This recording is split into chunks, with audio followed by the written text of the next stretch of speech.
Hallelujah. Alo me minglaba lo Yeshu namanai jozo chimare dini atitapan phiatakin ye jimya chin phiatakin ye chichin tu ye long nan zwan ko jino ya teta ma long lao de so pi do won khan ya aung yong chi chin ne amen. No turning back. Amen.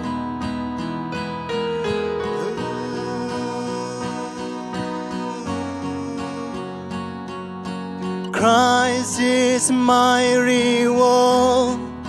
and all of my devotion. Now there's nothing in this world that could ever satisfy. Through every time my soul will sing, no turning back. I've been set free. Come on, hello. Christ is enough for me. Christ is enough for me. Everything I need is in you. Everything I need. Christ, my all in all, the joy of my salvation. And this hope will never fail. Heaven is our home. Amen. Through every storm, my soul will sing, Jesus is here. To God be the glory. Christ is enough for me.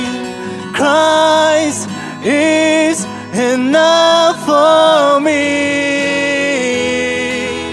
Everything I need is in you. Everything I need. Christ is enough for me. Hey, Christ is enough for me. Everything I need is in you. Everything I need.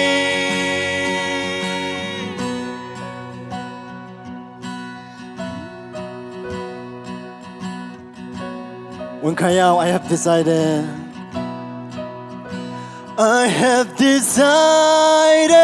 to follow Jesus. No turning back. No turning back. I have decided to follow Jesus. No turning back. No turning back. Come on, our voice. The cross before me, the world behind me. No turning back. No turning back. The cross before me, the world behind me. No turning back, no turning back. Christ is enough for me. Christ is enough for you. Everything I need is in you. Everything I need, Christ is enough. Christ is enough for me. Hey, Christ is enough for me. Everything I need is in you. Everything I need. I have decided to follow Jesus. No turning back. Amen.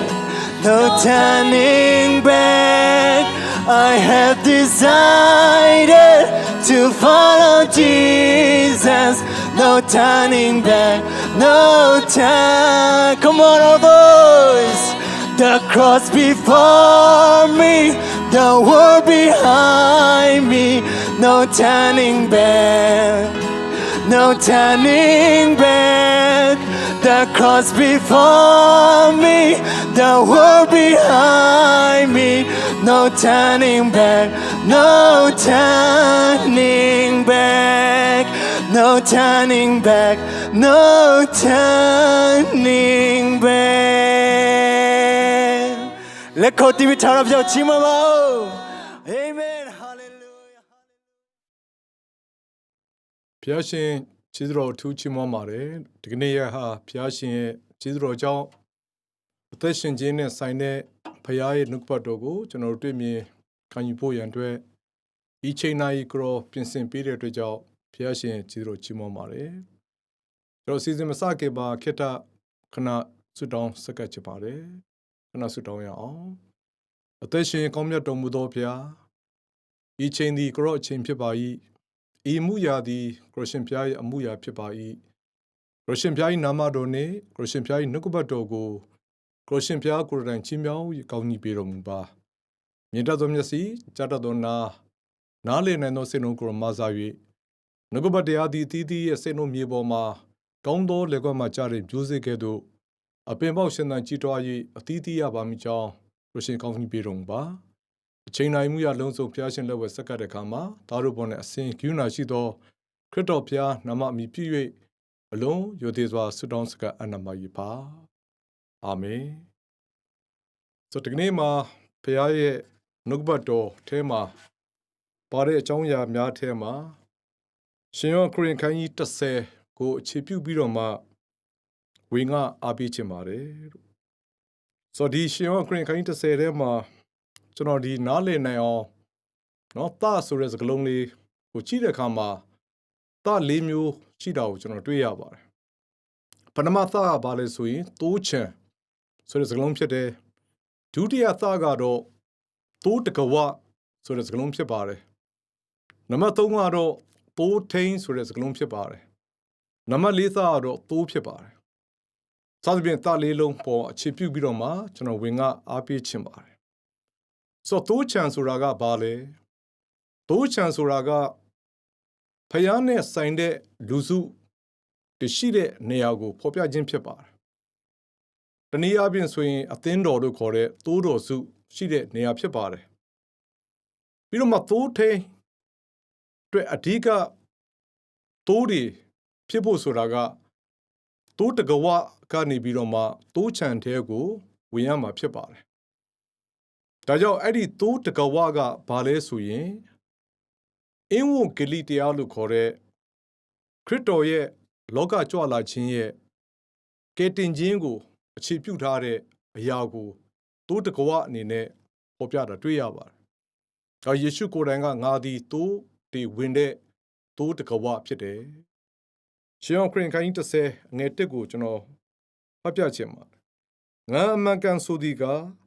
တိုးချံထဲသို့တကဝဖြစ်မဝင်အခြားလမ်းပြကျော်ဝင်သောသူသည်တခိုးဓမြဖြစ်၏ကျမ်းစာထဲမှာတိုးချံထဲကိုဝင်တဲ့အခါမှာတကဝနဲ့ဝင်တယ်ဆိုတာကိုပေါ်ပြတာတွေ့ရပါတယ်ပြီးတော့မှတိုးထိန်ဆိုတာကဘာတူလဲဆိုရင်ခရစ်တော်ကိုယ်တိုင်ဟာတိုးထိန်ဖြစ်ကြောင်းကိုလည်း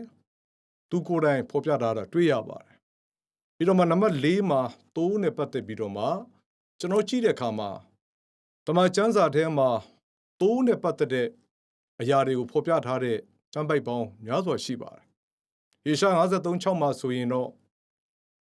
ငါတို့ရှိသမျှသည်တိုးကဲ့သို့လမ်းလွဲလျက်ခဏကမ္ဘာပေါ်မှာရောက်နေတဲ့သူတော်တော်များများဟာအထိမ်းမရှိတဲ့တိုးတွေလိုပဲကိုယ်စိတ်ထဲမှာရှိတဲ့အတိုင်းလောကကြီးထဲမှာကျင်လည်တဲ့သူတွေဟာကမ္ဘာပေါ်မှာမြောက်များစွာရှိတာကိုကျွန်တော်တွေ့ရပါတယ်။အဲ့ဒါကလမ်းလွဲတဲ့သူဖြစ်ပါတယ်။ပြီးတော့နောက်တစ်မျိုးကတော့ပျောက်သောတိုးလို့ခေါ်ပါတယ်။ဆိုတော့ဒီတိုးကလည်းအထိမ်းမရှိတဲ့အတွက်ကြောင့်နော်ပျောက်နေတဲ့တိုးဖြစ်ပါတယ်။နောက်တစ်မျိုးကတော့ကျမ်းစာထဲမှာပါပါတယ်။သူငါလက်၌ရှိတဲ့တိုးတဲ့သူငါနဲ့ထိန်းထားတဲ့တိုးဖြစ်တယ်။သူကလည်းအထိမ်းမရှိတဲ့တိုးဖြစ်ပါတယ်။ပြီးတော့မှနံပါတ်4ကယေရှုကဘာပြောလဲဆိုရင်ငါတိုး နော်ငါသိုးဆိုတဲ့ဥစ္စာကိုသုံးထားပါတယ်ဒါကနေ့ကျွန်တော်တို့သိုးဆိုတဲ့နေရာမှာမိမိရဲ့တက်တာကိုကျွန်တော်စမ်းစစ်စေချင်ပါတယ်ငါဟာဘယ်သိုးမျိုးစားတဲ့မှာရှိတယ်လဲလမ်းလွဲတဲ့သိုးလားပျောက်နေတဲ့သိုးလားအငားလက်ထဲ၌ရှိတဲ့သိုးလားခဏအထင်းလို့ခေါ်တဲ့ခရစ်တော်ရဲ့လက်ထဲမှာရှိတဲ့သိုးလားဆိုတော့ခဏကျွန်တော်တို့တက်တောက်စမ်းစစ်ဖို့ရည်ကြည်ပါတယ်ဒါကနေ့ကျွန်တော်ဒီထဲမှာနော်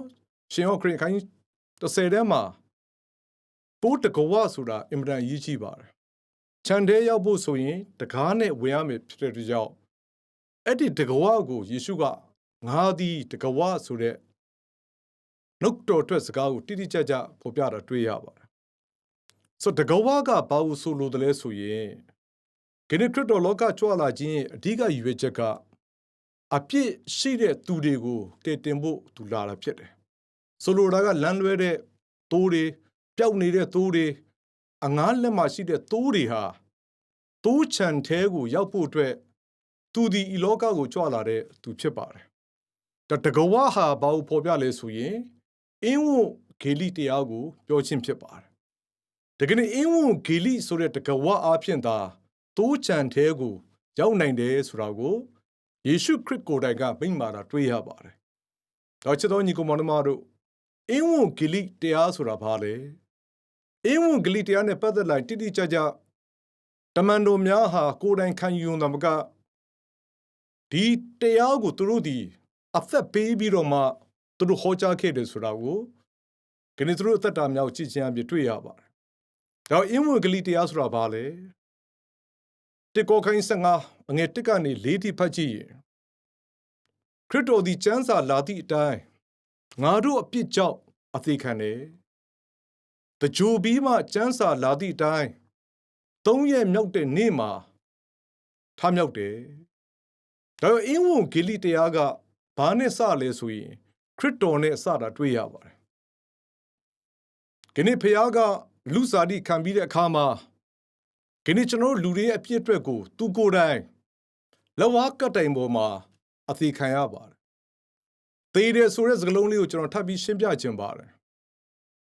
ဒီနေ့သေတယ်ဆိုတဲ့အရာကိုပြန်ကြည့်လိုက်ရင်အမျိုးအစားအမျိုးမျိုးတွေ့ရပါတယ်ဥပမာလမ်းမေးမှာလူနှစ်ယောက်ရန်ဖြစ်တယ်တယောက်ကတယောက်ဓာတ်နဲ့ထိုးတဲ့ကောင်သေသွားပါတယ်အဲ့ဒါကရန်ဖြစ်လို့သေတဲ့သေခြင်းဖြစ်ပါတယ်မကြခင်ရဲကဖမ်းပြီးတော့မှလူတက်တဲ့သူကိုတရားရုံးကတရားစီရင်ချက်ချတဲ့အခါမှာသေဒဏ်လို့ချပါတယ်။ဘာကြောင့်လဲဆိုရင် तू ကလူတက်တဲ့အမှုကြောင့်သေဒဏ်ပြီးညှင်းခံရပါတယ်။ဆိုပထမလူသေတာကရန်ဖြစ်လို့ဓာတ်ထိုးခံလို့သေတာဖြစ်တယ်။ဒုတိယလူသေတာကတော့အမှုကြောင့်သူဒီသေရတဲ့သူဖြစ်တယ်။စစ်သားတယောက်ကရှေ့တန်းထွက်ပြီးတော့မှစစ်တိုက်တဲ့အခါမှာကြီးစံမှန်ပြီးသေတယ်။ तू ဘာကြောင့်သေလဲဆိုရင် तू ရန်ဖြစ်လို့သေတာမဟုတ်ဘူး။အမှုကြောင့်သေတာမဟုတ်ဘူး။တိုင်းပြည်တာဝန်ထမ်းဆောင်ရင်းနဲ့သူဒီသူ့အသက်ကိုသူစွန့်တဲ့အတွက်ကြောင့်ဒီသေခြင်းဟာဂုံပြုတ်ထိုက်တဲ့သေခြင်းဖြစ်ပါတယ်။ဒါဂရင်းစစ်သားတယောက်ရဲ့သေခြင်းကတော့ကျွန်တော်တို့ပန်းငွေချပြီးတော့ဂုံပြုတ်လေးပြုမယ်ဆိုရင်ပြုတ်လို့ရတဲ့သေခြင်းဖြစ်ပါတယ်။ရန်ဖြစ်လို့သေတဲ့လူကျွန်တော်ဂုံပြုတ်လို့မရပါဘူး။အမှုကြောင့်သေတဲ့သူလည်းဂုံပြုတ်လို့မရဘူး။ဆိုတော့ခရစ်တော်ကားတိုင်းမှာသေတဲ့သေခြင်းကိုကြည့်လိုက်ရင်ရန်ဖြစ်လို့သေတဲ့သေခြင်းမဟုတ်ပါဘူး။အမှုကြောင့်သေတဲ့သေခြင်းမျိုးလည်းမဟုတ်ပါဘူးတိုင်းပြည်တာဝန်ထမ်းဆောင်လို့သေတဲ့သေခြင်းမျိုးလည်းမဟုတ်ပါဘူးခရစ်တော်ကကားတိုင်းပေါ်မှာမသေခင်ကလေးကကြိုပြီးတော့မှတပည့်တော်များကိုမိန့်ကြားထားပြီးသားဖြစ်ပါတယ်မောရှေသည်ခြေအောင်မွေရုပ်ကိုမြောက်ထားသကဲ့သို့လူသားသည်လည်းမြောက်ထားခြင်းကိုခံရမယ်ငါသည်တို့တို့အဖို့လို့ငါကိုယ့်အသက်ကိုစွန့်မယ်ပြီးငါအသက်ကိုငါပြန်ယူမယ်ဆိုပြီးတော့မှကားရင်မရောက်ခင်ကတည်းကခရစ်တော်ကဖော်ပြထားပြီးသားဖြစ်ပါတယ်။ဒါခရစ်တော်ရဲ့သေခြင်းဟာယောမစစ်သားလို့ခေါ်တဲ့လူကတတ်လို့သေတဲ့သေခြင်းမဟုတ်ပါဘူး။သူ့ရဲ့သေခြင်းဟာလောကီသားလို့ခေါ်တဲ့ကျွန်တော်တို့အပြစ်အတွက်သူ့အသက်ကိုသူစွန့်တဲ့အနေနဲ့အသေးခံအသွေးသွခြင်းဖြစ်ပါတယ်။ထိုသခင်ဒီသေခြင်းမှာလမ်းဆုံးသောရှင်မဟုတ်ဘဲနဲ့တကြိုခံပြီး3ရက်နေ့မှာရှင်ပြန်ထမြောက်တဲ့တွေ့ကြောင့်သိုးချံထဲကိုဝင်ဖို့ရန်အတွက်တကဝဟာသူပဲဆိုတာကိုကြိုတင်ပြီးတော့မှသူကဖော်ပြထားပြီးသားဖြစ်ပါတယ်။ဒါတမန်တော်ဝိတ္ထုကိုပြန်ကြည့်တဲ့အခါမှာတမန်တော်ပေတရုဟာ တန်ရှင်းသောဝိညာဉ်တော်ဆင်းသက်ပြီးတော့ဟောကြားတဲ့အခါမှာလူပေါင်းများစွာထောင်နဲ့ချီတဲ့လူတွေကပြောင်းလဲခြင်းရပါတယ်အဲ့ဒီမှာကျမ်းစာတစ်ချက်ကိုကျွန်တော်ဖတ်ပြချင်ပါတယ်တမန်တော်ဝိတုခန်းကြီးနဲ့တမန်တော်ဝိတုခန်းကြီးနဲ့အငယ်40နဲ့ခုနှစ်ကိုကျွန်တော်ဖတ်ပြချင်ပါတယ်တမန်တော်ဝိတုခန်းကြီးနဲ့အငယ်40နဲ့ခုနှစ်ဖယားသခင်ကိုလည်းချီးမွမ်း၍လူအပေါင်းတို့ရှေ့မှာမျက်နာပွင့်လန်းခြင်းခွင့်ကိုရကြ၏ကဲတင်ချင်းတို့ရောက်သောသူတို့ကိုလည်းနေ့စဉ်မပြတ်သခင်ဖယားသည်သင်းဝင်စေတော်မူ၏ဆိုသင်းဝင်ခြင်းခံရတဲ့သူမှန်သမျှဟာကဲတင်ချင်းကိုရောက်ထားပြီးသားဖြစ်တယ်လို့ကျမ်းစာထဲကဖော်ပြပါတယ်သင်းဝင်ပြီးမှသူကဲတင်ရတာမဟုတ်ပါဘူးကဲတင်ချင်းခံရပြီးမှသခင်ဖျားကိုယ်တိုင်ကသူတို့ကိုသင်းဝင်စေတဲ့အတွက်ကြောင့်သိုးချံထဲကိုရောက်ဖို့ရန်အဓိကအင်းဝန်ဂေလိတရားဆိုတဲ့တကဝအဖြစ်သာသိုးချံထဲကိုရောက်နိုင်တယ်လို့ပဲတကယ်ယုံကြည်သောသူတွေကအသင်းတော်ထဲကိုရောက်ဖို့အတွက်အဓိကလိုအပ်ချက်ကအင်းဝန်ဂေလိတရားဖြစ်တယ်ဆိုတာကိုတိတိကျကျကျမ်းစာကဖော်ပြတာတွေ့ရပါတယ်တကယ်ကမ္ဘာလောကထဲမှာလူမျိုးတွေညီမတူမယ်အဆင့်တန်းတူညီမတူမယ်ဒါပေမဲ့အရေးကြီးဆုံးကတိုးချံလို့ခေါ်တဲ့အသင်းတော်ထဲကိုရောက်ဖို့ရန်အတွက်အင်းဝန်ဂေလိတရားကိုအမှန်တကယ်ယုံထားပြီးတဲ့ယုံကြည်သောသူများဖြစ်ဖို့ရန်အတွက်နှုတ်ကပတ်တော်အပြင်ဖော်ပြတာတွေ့ရပါတယ်ပြီးတော့မှတိုးချံထဲကိုရောက်တဲ့သိုးတွေရဲ့အထင်းကဘာတူလဲဆိုရင်ခရစ်တော်ကိုယ်တိုင်ကထပ်ပြီးတော့ဖော်ပြပါတယ်ငါသည်ကောင်းသောသိုးထင်းဖြစ်တယ်ပြီးတော့မှကျမ်းစာဘာပြောလို့ဆိုရင်ငါသိုးတို့သည်ငါစကားသံကိုနားထောင်၍ငါနောက်သို့လိုက်ကြ၏ထိုသိုးတို့ကိုငါသိ၏လို့ယေရှုပြောပါတယ်ဒီနေ့ကျွန်တော်ဆန်းစစ်ဆရာဘာလဲဆိုရင်ကျွန်တော်တော်များများဟာခရစ်ယာန်ဆရာတော်ကြီးတွေသိတဲ့သူဖြစ်တယ်နော်ကျွန်တော်ဗတ္တိဇံပေးတဲ့ဆရာကြီးသိတဲ့သူဖြစ်ကောင်းဖြစ်မယ်ဒါမှမဟုတ်ကျွန်တော်တို့မိတ်ဆွေတွေဆွေမျိုးတွေသိတဲ့သူဖြစ်ကောင်းဖြစ်မယ်ဒါပေမဲ့အရေးကြီးဆုံးကခရစ်ယာန်သိတော်သူထက်ခရစ်တော်သိတော်သူဖြစ်ဖို့ခရစ်တော်ကိုယ်တိုင်ဟာမိန့်မာထားတယ်ဆိုတာကိုကျွန်တော်တွေ့ရပါတယ်ခရစ်တော်သိုးမှန်ရင်ခရစ်တော်ကငါသိတယ်ဒါချစ်တော်ညီကိုမနမတို့သိုးထိန်နဲ့သိုးအပိုင်းကိုကျွန်တော်အနေငယ်ထပ်ပြီးတော့မှဝင်ကအားပေးခြင်းပါတယ်သိုးထိန်နဲ့ပတ်သက်လာတဲ့အခါမှာဓမ္မဟောင်းမှာပြန်ကြည့်ရင်အာဗြဟံဣဆက်ယာကုပ်ကနေဆင်းသက်လာတဲ့အထဲမှာမောရှေနဲ့ဒါဝိဒ်အသက်တာဟာသိုးကြောင်းခဲ့တဲ့သူတွေဖြစ်တယ်ဆိုတာကိုကျွန်တော်တွေ့ရပါတယ်တချိန်ကမောရှေအီဂျစ်ပြည်မှာနှစ်ပေါင်းနော်40လောက်ဖာရောဘုရင်သမီးရဲ့သားဖြစ်တဲ့မွေးစားခြင်းခံပြီးတဲ့အခါမှာအီဂျစ်ပြည်ကထွက်ပြီးနောက်ပိုင်းမှာမိဒရန်ရဲ့ပြီးမှသူရခမရဲ့သိုးတွေကိုထိန်းပြီးတော့မှအသက်80ပြည့်တဲ့အချိန်မှာဘုရားကသူ့ကိုရွေးကောက်ပြီးတော့မှလူမျိုးတော်ကိုကယ်နှုတ်ဖို့ရန်အတွက်ဆေလွတ်ခြင်းခံရတယ်ဆိုတာတွေ့ရပါတယ်ပြီးတော့မှဒါဝိဒ်ဟာလည်းဒုတိယမြောက်ရှင်ဘုရင်ဖြစ်တော်ညာလဲတချိန်ကသူဒီသိုးတွေထိန်းပြီးတော့မှသိုးတွေပေါ်မှာသူ့ရဲ့အသက်တာဘယ်လိုရှိခဲ့သလဲဆိုတာကိုလည်းဇာလံကျမ်းတွေမှာဖတ်ခြင်းအပြင်ကျွန်တော်တွေ့ရပါတယ်။ဒါသိုးထိန်းရဲ့အဓိကလိုအပ်ချက်ကဘာလဲဆိုရင်စကလုံးသုံးလုံးရှိတယ်ဆိုတော့တွေ့ရပါတယ်။အဲ့ဒီစကလုံးသုံးလုံးကဘာလဲဆိုစောင့်ဆိုတဲ့စကလုံးဖြစ်ပါတယ်။စောင့်ကိုကျွန်တော်ဘာနဲ့တွဲလဲဆိုရင်စောင့်ထိန်းနောက်တစ်လုံးကစောင့်ရှောက်နောက်တစ်လုံးကစောင့်ကြည့်စောင့်ထိန်းစောင့်ချောက်စောင့်ကြည့်ထိန်းနေဆိုတာဘာကြောင့်လဲဆိုရင်လမ်းမလွဲဖို့ဖြစ်ပါတယ်သိုးတွေရဲ့သဘာဝကိုပြန်ကြည့်လိုက်ရင်သိုးတွေကအထိန်းမရှိရင်သူတို့ရဲ့အမြင်နဲ့သူတို့သွားတတ်ပါတယ်အမြင်နဲ့သွားရင်သူတို့လမ်းမားတယ်ဒါသိုးထိန်းရှိတဲ့အခါမှာသိုးထိန်းကသူတို့ကိုပို့ဆောင်တဲ့အခါမှာသိုးထိန်းရဲ့အသံနဲ့သူတို့ဟာသိုးထိန်းနောက်ကိုလိုက်ခြင်းအပြင်လမ်းမှန်ကန်စွာသွားနိုင်တယ်ဆိုတော့တွေးရတယ်စိတ်လန်းချက်စားရလို့ခေါ်တဲ့နော်သိုးထိန်းရဲ့လမ်းပြမှုတိုင်းသူတို့ဒီကောင်းမှုစွာနေထိုင်ပြီးတဲ့စားတော့ပြီးတဲ့အခါမှာအဲ့ဒီစကြက်မှာဘာရှိလဲဆိုအန်ဒီဆိုတာရှိပါတယ်အဲ့ဒီအန်ဒီအတွက်သိုးထိန်းကဘာလုပ်ရလဲဆိုရင်စောက်ရှောက်ရပါတယ်ဒါဝိဒ်ကသူ့ရဲ့သိုးတွေအသက်ကိုရှင်သစ်တွေဝင်တွေနှုတ်ကနေသူကယ်တယ်လို့ သူကိုယ်တိုင်ဖော်ပြထားတာတွေ့ရပါတယ်။ဒါသိုးထိန်ဟာသိုးတွေကိုထိန်းဖို့လိုသလိုသိုးထိန်ဟာသိုးတွေကိုစောက်ရှောက်ဖို့လိုတယ်ဆိုတာတွေ့ရပါတယ်။ပြီးတော့မှနောက်တစ်လုံးကစောင့်ကြည့်ဆိုတာသိုးထိန်ဟာသိုးနဲ့ပတ်သက်လာရင်အမြဲတမ်းသူဒီစောင့်ကြည့်နေရတဲ့သူဖြစ်ပါတယ်။ဘာကြောင့်လဲဆိုသိုးတွေမှာအားနည်းတဲ့သိုးတွေရှိတယ်။အဲ့ဒီအားနည်းတဲ့သိုးတွေကိုသိုးထိန်ကအစာကျွေးရပါတယ်။ကောင်းကောင်းကျွေးရပါတယ်။တန်လည်အားရှိဖို့အတွက်ပြီးတော့သိုးတွေမှာယောဂဖြစ်တဲ့သိုးဆိုတာရှိပါတယ်။အဲ့ဒီအနာတွေကိုလည်းသိုးထိန်ကနေပြီးတော့မှကုသပေးရပါတယ်။ပြီးတော့သိုးတွေမှာကျိုးတဲ့နော်ခြေကျိုးတဲ့သိုးတွေရှိတယ်။အဲ့ဒီသိုးထိန်ကနေပြီးတော့မှအဲ့ဒီသိုးတွေကိုနော်ကျိုးနေတဲ့ခြေထောက်တွေကိုပတ်တီးစီးပြီးတော့မှနော်ကြည့်ရှုတာတွေ့ရပါတယ်။ဆိုလိုတာလိုအပ်ချက်ကိုသိုးထိန်အမြဲတမ်းကြည့်ပေးရပါတယ်။ဒါကြောင့်သိုးထိန်နဲ့ပတ်သက်ပြီးတော့မှဒီကနေ့ကျွန်တော်တို့ကသင်းအုပ်ဆိုတဲ့အသုံးအနှုန်းတွေကိုနော်ကျွန်တော်သုံးတာတွေ့ရတယ်။ဆိုသိုးထိန်လို့ခေါ်တဲ့နော်ကနေ့ကျွန်တော်တို့သင်းအုပ်အရာမှာခန့်ထားတဲ့သူတွေကိုယေရမိအခန်းကြီး3အငယ်15မှာနော်ဖော်ပြထားတဲ့အချက်လေးကိုလည်းကျွန်တော်ဖော်ပြပေးချင်ပါတယ်။ယေရမိအခန်းကြီး3ငယ်15ငါသည်နှစ်သက်သောသူတို့ကိုသင်းအုပ်အရာ၌ခန့်ထား၍သူတို့သည်ဉာဏ်ပညာနှင့်ပြည့်စုံလျက်သင်တို့ကိုအုပ်ကြလိမ့်မည်။ဆိုယေရမိပရောဖက်အပြင်ဘုရားကပေါ်ဖော်ပြလဲဆိုရင်ငါနှစ်သက်သောသူ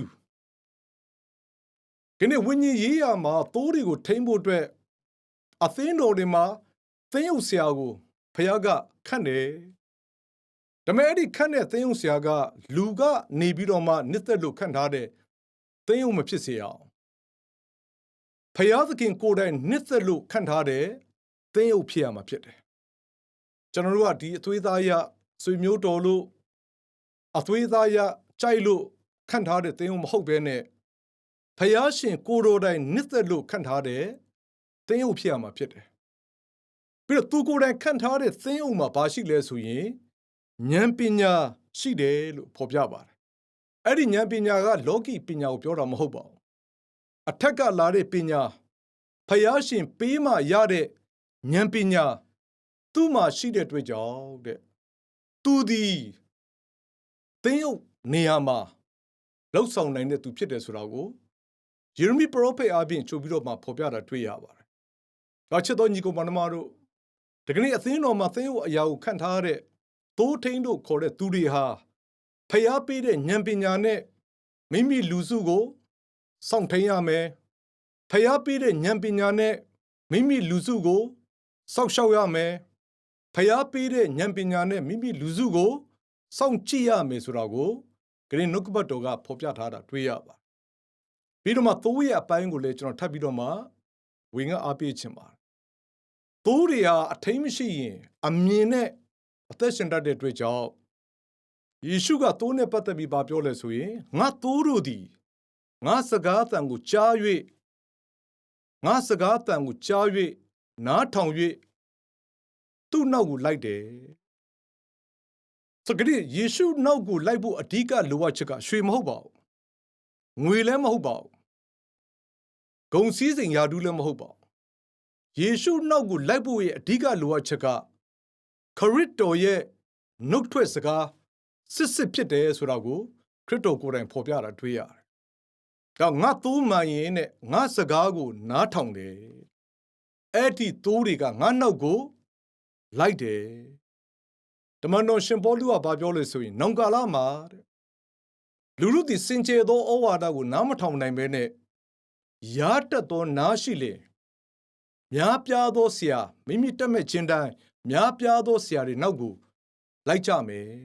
။တော့ချစ်တော်ညီကောင်မတို့ကျမ်းစာထဲမှာနားနဲ့ပြောရင်နှမျိုးရှိတာကျွန်တော်တွေ့ရပါတယ်။တစ်မျိုးကရားတက်သောနားလို့ခေါ်တဲ့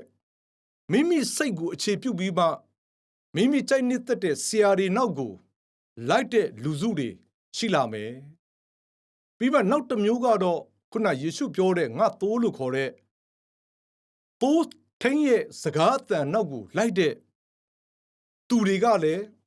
ယခုကာလမှာရှိတယ်ဆိုတာကို ယေရှုကကြိုဖော်ပြထားပြီးသားဖြစ်ပါတယ်။တော့ချစ်တော်ညီကောင်မတို့မိမိကသိုးမှန်ရင်ဘယ်ပေါ်မှာအခြေပြုရမလဲဆိုရင်အမြင်ပေါ်မှာကျွန်တော်အခြေပြုခြင်းမဟုတ်ဘဲနဲ့အသံလို့ခေါ်တဲ့အထက်ကလာတဲ့အသံနှုတ်ကပတ်စကားစစ်ပေါ်မှာအခြေပြုပြီးတော့မှ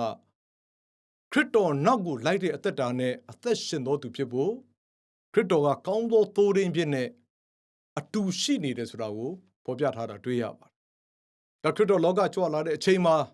တပည့်တော်များကိုယေရှုကဘာပြောလဲငါနောက်သို့လိုက်ကြလော့။တပည့်တော်များကိုခရစ်တော်သူ့နောက်ကိုလိုက်ခိုင်းတဲ့ရည်ရွယ်ချက်ကသူဒီကောင်းသောသိုးရင်းဖြစ်နဲ့သူ့နောက်ကိုလိုက်တဲ့သိုးများကိုသူဒီရွေးကောက်ပြီးတော့မှဖော်ပြထားတာကျွန်တော်တွေ့ရပါတယ်ခရစ်တော်နောက်ကိုလိုက်တဲ့အချိန်မှာသူတို့စားစရာအစာမရှိတဲ့အခါမှာခရစ်တော်ကသူတို့ကိုကျွေးမွေးတယ်ဆိုတာကိုလည်းကျမ်းစာထဲမှာဖော်ပြပါတယ်ခရစ်တော်နောက်ကိုလိုက်တဲ့အခါမှာသူတို့ရဲ့အသက်ဘေးအန္တရာယ်တွေရှိပါတယ်အဲ့ဒီအသက်ဘေးအန္တရာယ်ကနေခရစ်တော်ကလည်းသူတို့ကိုစောက်ရှောက်တယ်ဆိုတာကိုလည်းကျွန်တော်တွေ့ရပါတယ်ခရစ်တော်နောက်ကိုလိုက်တဲ့အခါမှာသူတို့ဘဝသက်တိုင်းလိုအပ်ချက်တွေအားလုံးတွေခရစ်တော်ကဖြည့်ရှင်းပေးတယ်ဆိုတာကိုကြည်ချင်းအဖြစ်ခရစ်တော်နောက်ကိုလိုက်သွားတဲ့သိုးမှန်သမျှဟာသူတို့ဘဝသက်တိုင်းလုံခြုံမှုဟာသိုးရင်းလို့ခေါ်တဲ့ခရစ်တော်ပေါ်မှာအခြေပြုတာကိုကျွန်တော်တွေ့ရပါတယ်ပြီးတော့မှစကားနဲ့ပတ်သက်လာရင်လည်းကျွန်တော်တို့အရေးကြီးပါတယ်ဘာလို့ငါစကားတန်ကိုနားထောင်ရလို့ပြောတဲ့အတွက်ကြောင့်စကားနဲ့ပတ်သက်လာရင်ကျမ်းစာထဲမှာကျွန်တော်နှမျိုးတွေ့ရပါတစ်မျိုးကဘာလဲဆိုရင်ဖျားစကားဖြစ်တယ်နောက်တစ်မျိုးကစာတန်ရဲ့စကားဖြစ်တယ်ဖျားစကားနဲ့ပတ်သက်လာရင်ကျွန်တော်တို့အချုပ်အားဖြင့်ပေါ့နော်၃ချက်ကိုကျွန်တော်နှလုံးသွင်းစေချင်တယ်ဖျားစကားနံပါတ်1ကဘာလဲဆိုရင်သစ္စာစကားဖျားသခင်ဒီသစ္စာတော်ရှင်ဖြစ်တဲ့အတွက်ကြောင့်သူ့ရဲ့နှုတ်ထွက်စကားသစ္စာစကားဖြစ်တယ်နံပါတ်2ဖျားစကားကနားထောင်ရမယ့်စကားဖြစ်တယ်ဖျားကပြောရင်နားကိုထောင်ရမယ်စကားဖြစ်တယ်နံပါတ်3နှုတ်ကပတ်စကားဖြစ်တယ်သူ့နှုတ်ကထွက်တဲ့အတွက်ကြောင့်နှုတ်ကပတ်စကားဖြစ်ပါတယ်ပြီးတော့မှစာတန်စကားကိုလည်းကျွန်တော်အချက်3ချက်နဲ့ပဲကျွန်တော်ပြန်ပြီးတော့မှနော်ကြည့်လို့ရပါတယ်နံပါတ်1စာတန်စကားဟာမူသားစကားလို့ခေါ်ပါတယ်ဘုရားသခင်စကားသစ္စာစကားဖြစ်တယ်လို့သူ့စကားကမူသားစကားဖြစ်ပါတယ်သူဒီမူသားရဲ့အဖလို့ကျမ်းစာထဲမှာဖော်ပြပါတယ်ပြီးတော့မှနံပါတ်2ဘုရားစကားကနားထောင်ရမယ့်စကားဖြစ်တယ်ဒါပေမဲ့စာတန်စကားကတော့နားထောင်ကောင်းသောစကားဖြစ်ပါတယ်ဘာကြောင့်လဲဆိုရင်အေဒင်ဥယျာဉ်မှာကတည်းကစာတမဏတ်ပြောတဲ့စကားကိုကျမ်းစာကဖော်ပြထားပြီးသားဖြစ်တယ်ဖယားကကောင်းမကောင်းဘေးအတိကိုမစားရစားသောနေ့နဲ့ဧကမသေရမယ်ဆိုတဲ့စကားကိုဖယားကပေးထားပြီးသားဖြစ်တယ်ဒါပေမဲ့မန်နက်ကစားရင်ဧကမသေရမယ်မဟုတ်ဘူးဖယားကဲ့သို့ဖြစ်မယ်ဆိုတဲ့စကားကိုပြောတဲ့အခါမှာအေဝအာဒန်အနေနဲ့အင်မတန်နားထောင်လို့ကောင်းတဲ့အရာဖြစ်ပါတယ်။ဒါကြောင့်စာတန်စကားဟာနားထောင်ကောင်းသောစကားဖြစ်ပါတယ်။နံပါတ်3ပိုရေးကြည့်ပါတယ်။ဖယားစကားကနှုတ်ကပတ်စကားဖြစ်တယ်။စာတန်ပြောတဲ့စကားကနှုတ်ကပတ်တော်ပါသောစကားဖြစ်တယ်ဆိုတာကိုကျွန်တော်တို့သတိထားမှာဖြစ်ပါတယ်။ဘာကြောင့်လဲဆိုရင်စာတန်မနတ်သည်ဖယားစကားကိုအခြေပြုပြီးမှဂဏိသမာတရားကနေလွဲဖို့ရန်အတွက်ဂဏိမူသားနဲ့ဆိုင်တဲ့အရာကိုသူသည်ပြောဆိုတဲ့သူဖြစ်ကြောင်းကိုကျမ်းစာထဲမှာကျွန်တော်တွေ့ရပါတယ်။ဒါကြိယုံကြည်သောသူများအနေနဲ့ဖယားသခင်စကားစစ်ကိုကျွန်တော်နှလုံးသွင်းဖို့ရန်အတွက်မိမိကိုယ်တိုင်ဟာဖယားရဲ့သမကျမ်းစာကိုဖတ်ရှုလေးလာစင်ကြင်ယုံတာမကဖယားနဲ့ဆိုင်တဲ့ညီကိုမောင်နှမအချင်းချင်းတယောက်နဲ့တယောက်တိုက်တွန်းအားပေးခြင်းပေါ်မှာကြားတတ်သောနားနဲ့ကျွန်တော်ဒီဝိညာဉ်တော်ရဲ့ဖွင့်ပြချက်ကိုခံတော်သူများဖြစ်ဖို့လိုတယ်ဆိုတာကိုကျွန်တော်သတိပြုဖို့လိုပါတယ်။ဘာကြောင့်လဲဆိုတမန်တော်ရှင်ပေါလုရဲ့အဆုံးပိုင်းမှာ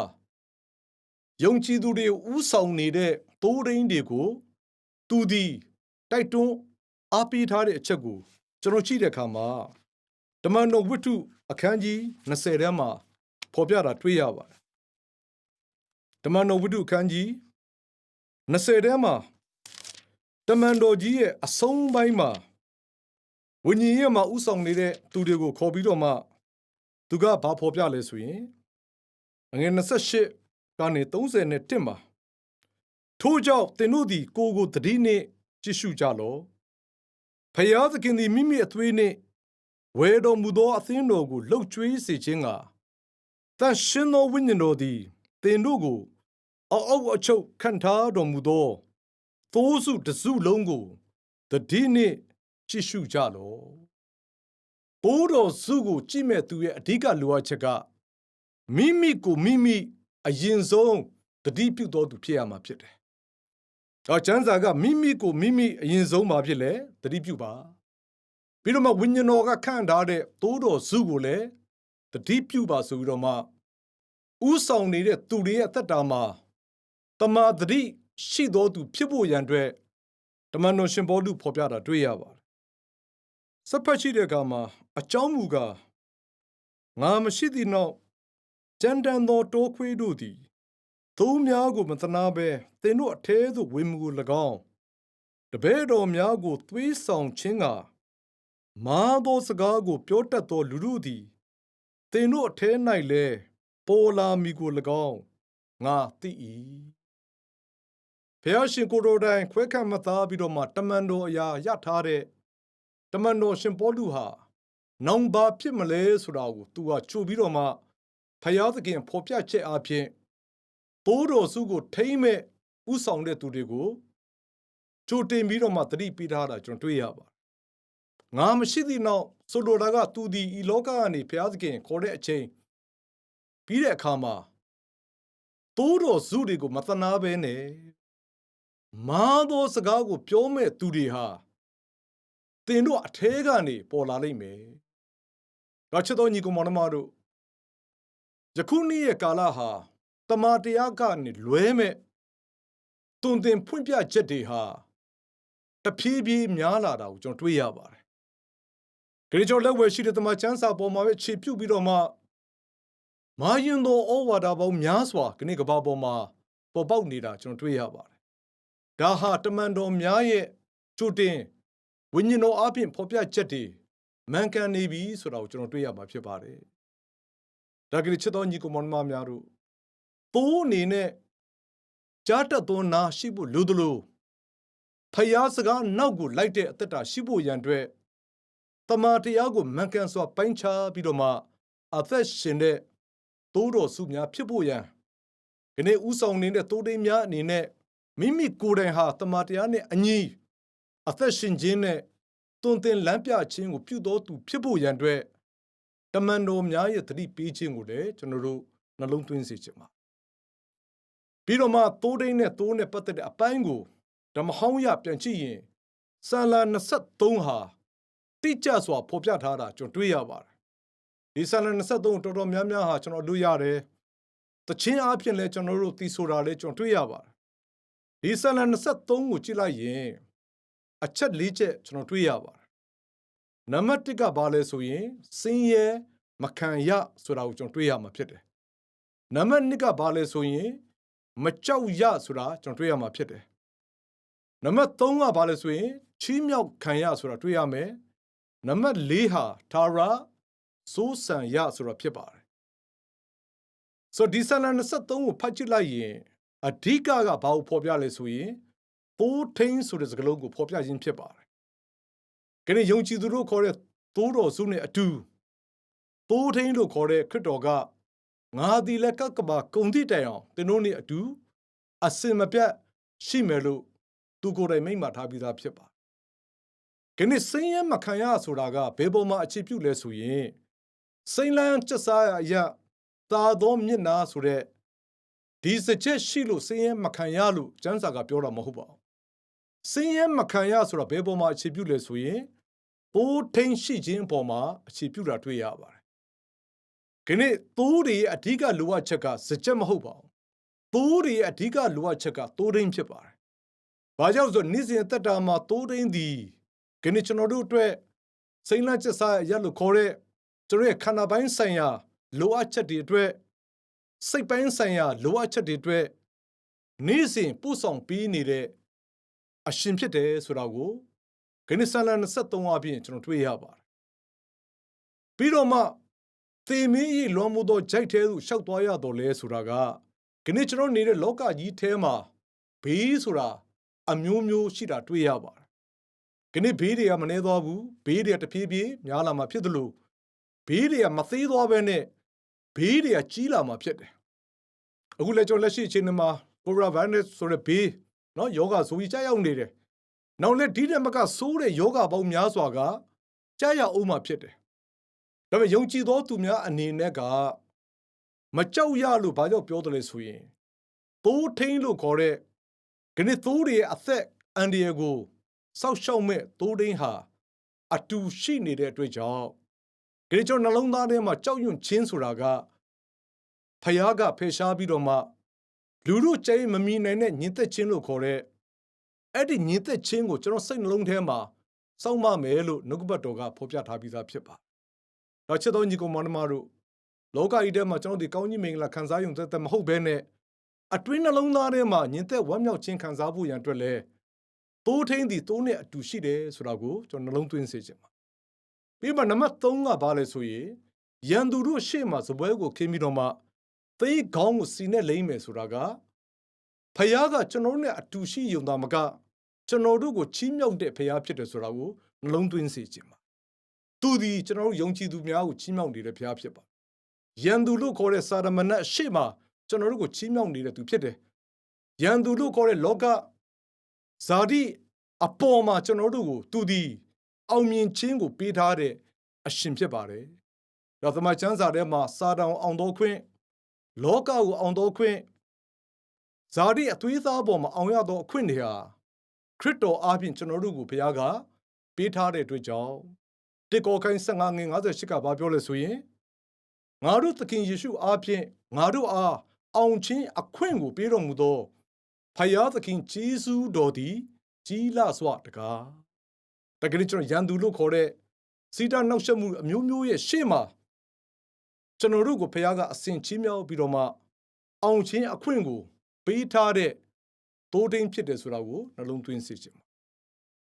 နောက်ဆုံးနံပါတ်4ကဘာလဲဆိုရင်ဂျေဇုနဲ့ဂရုဏာကိုတစ်သက်လုံးခံစား၍သာရဖျားရဲ့အိမ်တော်မှာအစဉ်မြဲနေရပါလိမ့်မည်ယခုဘဝနောက်ဘဝအတွက်အာမခံတဲ့ဘုရားဖြစ်ပါတယ်။ဘာမှန်နေအမွေခံဖယားသခင်ရဲ့အမွေခံရမယ်လို့ကျမ်းစာပြောတဲ့အတွက်ကြောင့်ဒီနေ့ဖယားသားမှန်ရင်ကျွန်တော်ဘာအမွေခံရမလဲဆိုရင်ဂျေဇုနဲ့ဂရုဏာအဲ့ဒီဂျေဇုနဲ့ဂရုဏာဆိုတဲ့အမွေဟာကျွန်တော်တို့တစ်သက်လုံးဖယားကခံစားခွင့်ပေးထားတဲ့အတွက်ကြောင့်ဇာန103:4ကဘာပြောလဲဆိုရင်သင်အသက်ကိုဖျက်ဆီးခြင်းကရွေ၍ဂျေဇုတော်ဂရုဏာတော်နဲ့သင်ခေါင်းကိုပတ်ရစ်တော်မူ၏။နောက်ချစ်တော်ညီကောင်မတို့ကျွန်တော်ဘဝသက်တာမှာကျွန်တော်နဲ့အတူရှိတဲ့ဘုရားသခင်ဂျေဇုတော်ကျွန်တော်နဲ့အတူရှိတဲ့ဘုရားသခင်ဂရုဏာတော်ဟာကျွန်တော်တို့အပေါ်မှာလုံလောက်နေတာမကုံဘူးဆိုတာကိုနှလုံးထဲမှာအမြဲတမ်းရှိပြီးတော့မှဒီနေ့ထာဝရဘုရားသည်ငါဤသိုးထိန်ဆိုတဲ့ဒီကျမ်းပိုက်လေးဟာကျွန်တော်တယောက်ချင်းစီအသက်တာမှာအင်ဝန်ဂလိတရားလို့ခေါ်တဲ့တကပောက်ကနေဝင်ထားတဲ့သိုးမှန်သမျှဟာသိုးထိန်အရှင်နှုတ်ကပတ်စကားအတိုင်းလောကဤထဲမှာကျွန်တော်ဒီအသက်ရှင်ခြင်းနဲ့တကွထာဝရဘုရားရဲ့အိမ်တော်မှာကျွန်တော်ဒီအဆုံးသတ်မဲ့သူတွေဖြစ်တယ်ဆိုတာကိုကျွန်တော်နှလုံးသွင်းစေချင်ပါတယ်။ဒါကနေ့ဒီအကြောင်းအရာလေးအပြင်တလေးလုံးကိုကျွန်တော်တို့နှလုံးသွင်းစေဖို့ကျွန်တော်ဝင်ငှပါတယ်။ပထမသားပါလဲဆိုရင်တိုးချံဖြစ်တယ်။ဒါယုံကြည်သူစုဝေးတဲ့နော်အသင်းတော်ဖြစ်တယ်။နံပါတ်2ကတိုးတကဝဒါကအင်ဝင်ဂလိတရားဆိုတဲ့ဒီနေ့ဘုရားသခင်ကျွန်တော်တို့ကိုကယ်တင်ခြင်းပေးတဲ့အမှုကိုဒီနေ့ကျွန်တော်ယုံကြည်ခြင်းအပြင်ဒီနေ့တိုးထိန်လို့ခေါ်တဲ့အရှင်ဟာကျွန်တော်တို့အတူအမြဲတမ်းရှိနေတဲ့အတွက်ကြောင့်တိုးလို့ခေါ်တဲ့သူတွေဟာနေ့စဉ်နှုတ်ကပတ်တော်အသံအားဖြင့်အသက်ရှင်မယ်ဆိုရင်ဖယားကျေးဇူးဂရုဏာတော်အားဖြင့်ကျွန်တော်တို့တစ်သက်လုံးခံစားခွင့်သာမကလူလက်နဲ့မလုပ်တဲ့နေဆထာရအိမ်ဟာကျွန်တော်တို့ပြင်ဆင်ထားပြီးသားဖြစ်တယ်ဆိုတော့ကိုဒီနေ့ကျွန်တော်တယောက်တိုင်းနော်နှလုံးသွင်းပြီးတော့မှယခုနေ့ရဲ့ကာလမှာမိမိဟာဘယ်သူလဲဆိုတာကိုသိဖို့နဲ့ မိမိနဲ့အတူရှိနေတဲ့အရှင်ဟာဘယ်သူလဲဆိုတာကိုကျွန်တော်တိကျစွာသိထားဖို့အရေးကြီးပါတယ်။ဒါကြိကျွန်တော်ခရိယန်လို့ခေါ်တဲ့အထဲမှာကျွန်တော်ဒီတိုးဖြစ်ဖို့ရန်အတွက်ခရစ်တော်ရဲ့နှုတ်ကပတ်စကားအရတကဝကနေဝင်ထားတဲ့တိုးဖြစ်ဖို့ရန်အတွက်ရှင်ယောခရိယန်ခိုင်း30ထဲမှာအတိအကျဖော်ပြထားတဲ့အတွက်ကြောင့်တကဝလို့ခေါ်တဲ့အင်ဝင်ဂလိတရားကိုအမှန်တကယ်ကျွန်တော်ဒီနှလုံးသားထဲမှာမျိုးစေ့ကြအပင်ပေါက်ပြီးတော့မှရှင်သန်တော်သူဖြစ်ဖို့တိုးထိန်အရှင်ရဲ့နှုတ်ထွက်စကားကိုကျွန်တော်ဒီနေ့စဉ်နားထောင်ပြီးတော့မှတိုးထိန်နောက်ကိုလိုက်ဖို့ရန်အတွက်အနှဲငယ်ဝင်ကအားပေးပါတယ်။ဘုရားရှင်ကောင်းကြီးပေးပါစေ။